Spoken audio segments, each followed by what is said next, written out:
අද අපේ නෝත් කැරලන ට්‍රිප් එකේ දෙවෙනි දවස.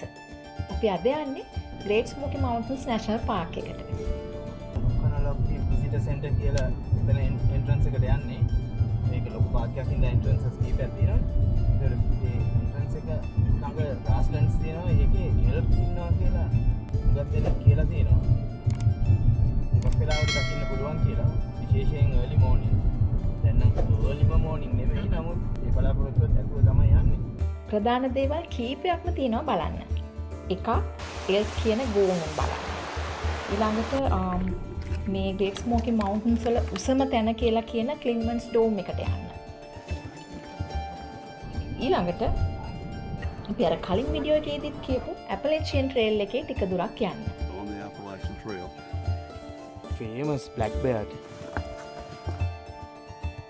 ඉඩ ලැබෙන විදිහට පයනේ හට්ස් බලන්නත් යන්න පුළුවන් වෙයි.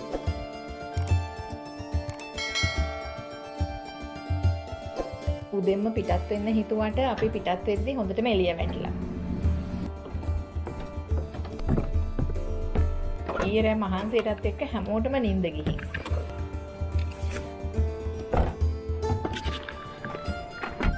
තද බෑවුන් තියෙන පටු පාරක තමයි අපි ගොඩක් දුර යන්නේ. හැබැයි පස්වල කලර්ස් නම් හරිම ලස්සනයි.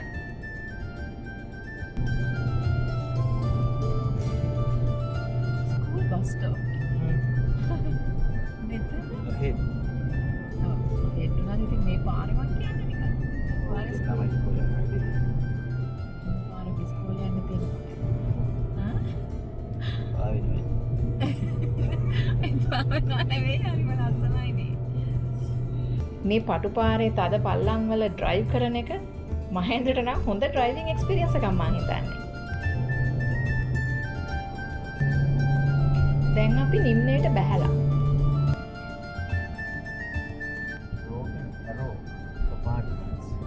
American Indians, Red Indians කියන්නේ මේ අය ගොඩක් ඉන්න පැත්තක්. ඒගොල්ලන්ගේ traditional bands, වගේ Indians කියලා පිරිසක් ඉන්නවනේ. ඒගොල්ලන්ගේ ප්‍රදේශය. අපි යන අපනලොෆ්ටින් එන්ට්‍රන්ස් එක තියෙන්නේ මේ චෙරකි නගරයේ කෙළවරේ. චෙරකි නගරය කියන්නේ ඇමරිකාවේ ස්වදේශික රතු ඉන්දියානු ශෙරකුවරුන්ගේ නිජබිමේ අග නගරය. මේ නගරයේ ඇමරිකාවේ වෙනත් නගරවලට වඩා වෙනස් ගතියක් අපිට පෙනුණා. ඇත්තට මේ වෙනස අත්විඳින්න තිබුණා නම් හොඳයි කියලා හිතුණා. ඒත් දැන් ඒකට වෙලාවක් නැහැ.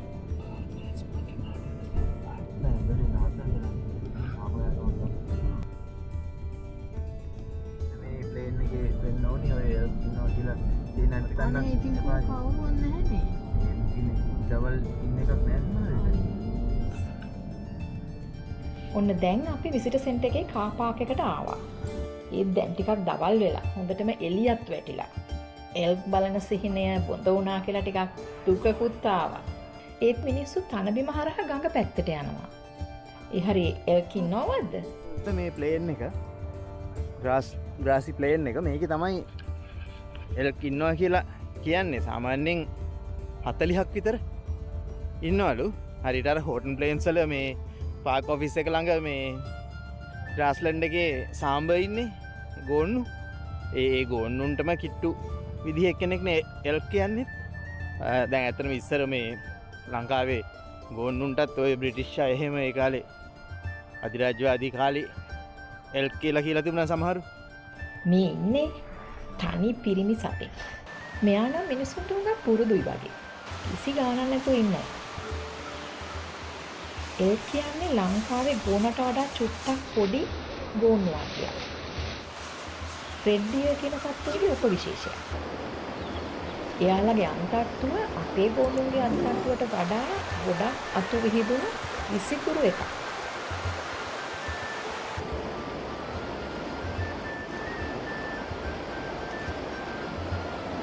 මුලින්ම යුරෝපියන් එන කාලේ උතුරු ඇමරිකාවේ එල්ක්ස්ලා මිලියන ගාණක් ඉඳලා තියෙනවා.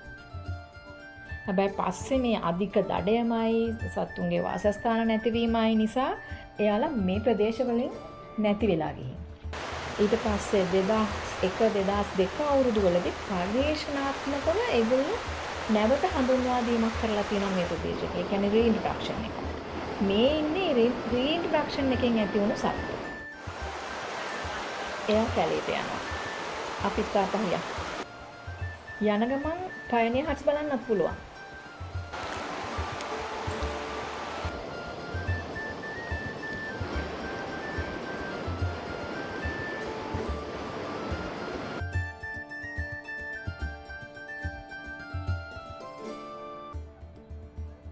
මේ ග්‍රේට් ස්මෝකි මවුන්ටන්ස් කියන කඳු ප්‍රදේශය ඇමරිකාවට ආපු යුරෝපීය ජාතිකයන්ගේ පයනියර්ස්ලා කියලා කියන්නේ මුලින් ඇවිල්ලා පදිංචි වෙච්ච අයගේ.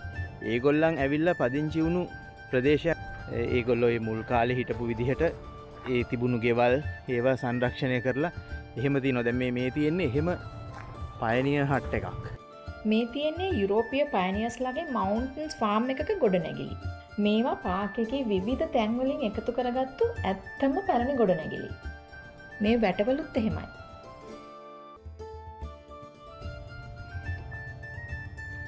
හැබැයි මේ යුරෝපීයන් මෙහෙට එනකොට ස්වදේශික ෂෙරෝකි රතු ඉන්දියානුවරු මේ කඳුකරේ අවුරුදු 10 ගාණක් ජීවත් වෙලා තියෙනවා. අද තියෙන ඇමරිකාව බිහි වෙන්න මේ යුරෝපීය ආගමනයේ හේතු වුණා වගේම මේ ස්වදේශික රතු ඉන්දියානුවන් අවුරුදු 10 ගාණක් මේක ජීවත් වුණා කියන එකෙත් ලොකු පණිවිඩයක් තියෙනවා. ඒ කියන්නේ ඕන් පරිසර හිතකාමීව සස්ටේනබල් විදිහට ජීවත් වුණා කියන එක.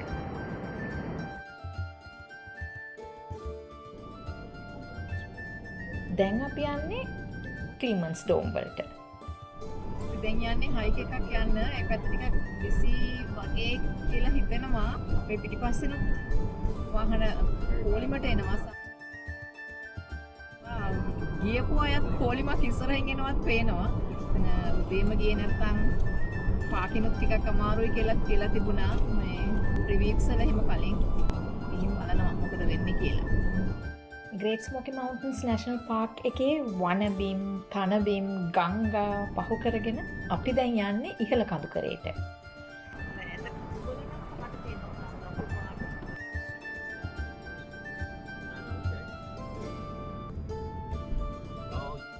ඔන්න දැන් අපි පාකින් පොලිමේ.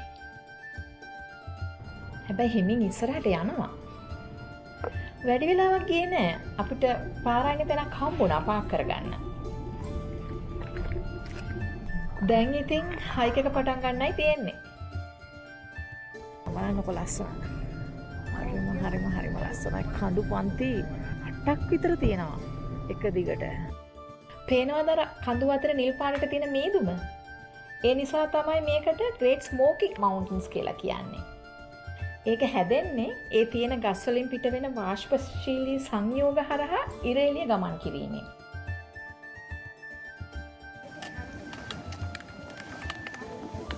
දැන් තමයි අපි හයික් එක පටන් ගන්න යන්නේ. සාමාන්‍යයෙන් හයික් එකක් පටන් ගන්න වෙලාව නෙවෙයි හොඳටම දවල් වෙලා. Well, it'll be pretty. I've already been up to the tower, and it's pretty much like this. Okay. The temperature. Okay. Up here, we are 10 to 15 degrees cooler than down in Gatlinburg or Cherokee. Okay. But it's pretty warm up there today, especially All after right. you hike up there. Right. Okay. You kind of warm up when you hike up that. Right.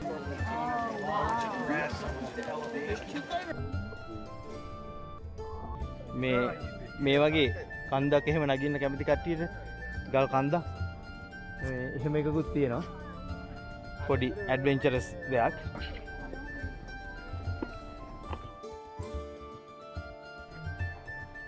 තැම භාගයයි ක්ලිග්මන්ස් dome එකට තියෙන්නේ. ඊළඟට මේ අපි ආසාවෙන් ඉන්න එකක් තමයි මේක බොහොම ෆේමස් ට්‍රේල් එකක්. ඇපලේෂියන් ට්‍රේල් කියන එක. ඇතැම්ම 2000 ගාණක් විතර දිග ලොකු ට්‍රේල් එකක්. ඒක ස්ටේට්ස් ගණනාවක්, නැෂනල් පාර්ක්ස් ගණනාවක් හරහා යනවා. ඉතින් මෙතනදිත් හම්බ වෙනවා එහෙම. ඒකත් තියෙන හැතැම්ම භාගයක් දුරින්. ඉතින් ඒ ඇපලේෂියන් ට්‍රේල් එකටත් පොඩ්ඩක් නිකන් අර අපි ගියා ඇපලේෂියන් ට්‍රේල් එකේ කියන්නේ. හැතැම්මත් දෙකක් යන්න හිතන් ඉන්නවා. මේ වීව් එක බලන්නකො පිටිපස්සේ. ග්‍රේට් ස්මෝකි මවුන්ටන්ස්. දැන් මහා දවල්. එනවට නිකන් මීදුම් ගතියයි වගේ අර එහෙම තියෙනවනේ. එහෙම එකක් නිසා තමයි ග්‍රේට් ස්මෝකි මවුන්ටන්ස් කියලා ගිහලා දැන් අපේ නකල්ස් වලටත් කියලා තියෙන්නේ දුම්බර කියලා. හැමතිස්සෙම මීදුමින් බර හින්දා. ඒ වගේම සිටුේෂන් එකක් තමයි මේකෙත් තියෙන්නේ. අපි දැන් යන්නේ ක්ලින්මන්ස් ඩෝම් කියන කඳු මුදුනට. ක්ලින්මන්ස් ඩෝම් කියන්නේ මේ නැෂනල් පාර්ක් එකේ උසම කඳු මුදුන වගේම මුළු ඇපලේෂියන් කඳු කරේම තියෙන දෙවෙනි උසම කඳු මුදුන. මේක බලන්න. මේ හරිය තියෙන්නේ සදාහරිත කේතුදර වනය. ඒක ඇතුලේ මේ වගේ පොඩි ට්‍රේල්ස් උත් තියෙනවා. පේනවද දෙන්නන රිංග ගත්තා.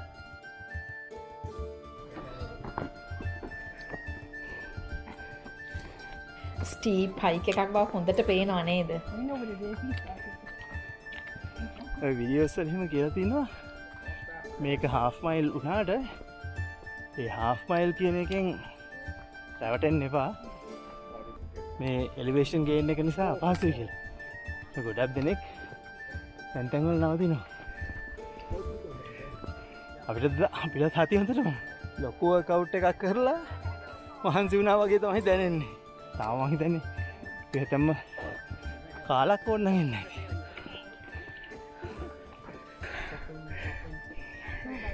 මහන්සිද? මේක ඔව් මාත්මේ ඒක තමයි කියන්න හැදුවේ. මුලාවැල්ල බේස් එකේ ඉඳලා පීක් එකට තියෙන හයිට් එක මේ හැතැම්ම භාගෙන් ගන්නෙ. හයික් එක නම් ටිකක් අමාරුයි තමයි. ඒ වුණාට බලන්න තියෙන දේ දැක්කම මානසය ඔක්කොම නැති වෙනවා. හරිම ලස්සනයි.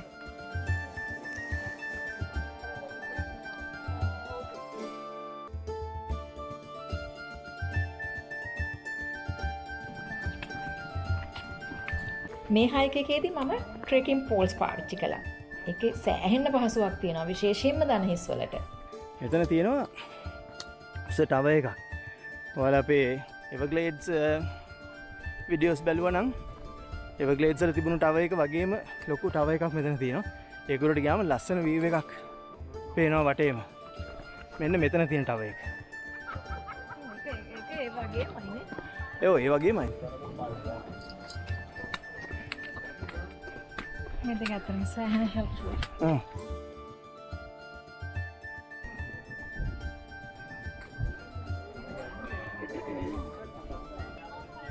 වීව් එක බලන්න. 360 degrees.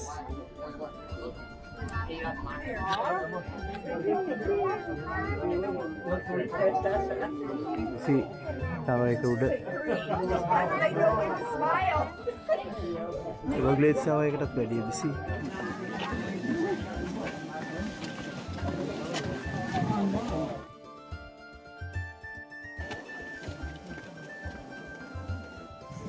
Walking. I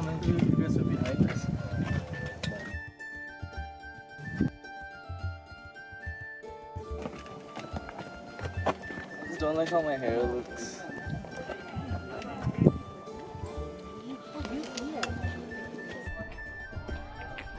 ඔන්න අපි හැමෝම පහලට ආවා. ඊළඟට ඇපලේෂියන් ට්‍රේල් එක. If you go down here about 200 feet, you'll Yeah. be on the Appalachian Trail. Okay. Thank you so much. Thank you very much. You're very Right. welcome. Appalachian Trail. මේ ඇපලේෂියන් trail එක තමයි ලෝකෙ දිග්ගම hiking only trail එක. හැතැම්ම 2193ක් දිගයි. ඇමරිකාවේ ප්‍රාන්ත 14ක් කරහා යනවා. ඇපලේෂියන් trail එක ගැන අපි වෙනම වීඩියෝ එකක් කරන්න හිතපු නිසා දැනට පොඩි කොටස් ටිකක් විතරක් බලමු. සිහිනයක් වගේ තියෙනවා මේක ටිකක් දිග හයික් එකක් කරන්න.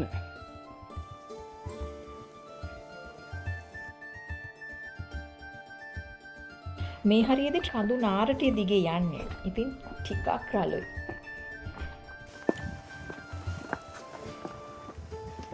සිහින දෙකක් අද ඉෂ්ට කරගත්තා. මේ Great Smoky Mountains National Park එක famous black bear. මේ පාක් එකේ හැම වර්ග හැතැම්මකටම වලස්සු දෙන්නෙක් ඉන්නවා.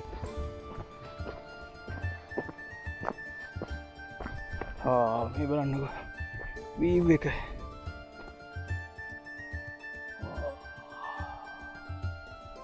කඳු තනිකරම අර පාට කොළ තියෙන ගස් වලින් වැහිලා තියෙන්නේ.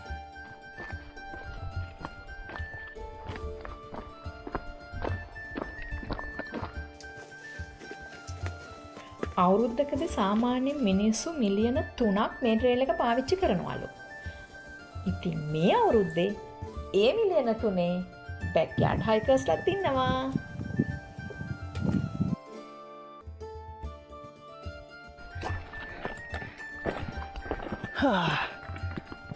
ඔන්න අපි අවසානට ආවා. good දැන් අපි ට්‍රේල් එක ඉවර කරලා කාපාක් එකට ආවා. හැන්දෑවේ වීව් එක සන්සෙට් එකක් වගේ ගන්න තිබුණා නම් මරු. හැබැයි අය 7ක ඩ්‍රයිව් එකක් තියෙනවා. ඒ නිසා යන්න ඕනේ. තාම දවල්ට කාලත් නැහැ. ඒ කොල්ලෝ දෙන්නත් නම් බඩගිනි හොඳට මං හිතන්නේ. ෆෝල්කන් කෙනෙක්. ටුඩේ ලෙක්චර්ස් උත් තියෙනවා. නැත්තම් අද රෑ රතු ඉන්දියානුවරුන්ගේ ශෙරකු නගරේ නැවතිලා හිට පාන්දරින්ම ආපහු ගෙදර යන්න තිබුණා. ඉතින් එහෙනම් හෙමින් සැරේ හැන්දෑවට ගොදුරු වෙන මේ ලස්සන ග්‍රේට් ස්මෝකි මවුන්ටන්ස් නැෂනල් පාර්ක් එකෙන් අපි සමු ගන්නවා. අපිත් එක්ක අද දවසම හිටියට ඔයගොල්ලෝ ඔක්කොටම ගොඩාක් ස්තුතියි. අපිව සබ්ස්ක්‍රයිබ් කරලා නැත්නම් සබ්ස්ක්‍රයිබ් කරන්න. ඉතින් අපි ආයෙත් හම්බ වෙමු.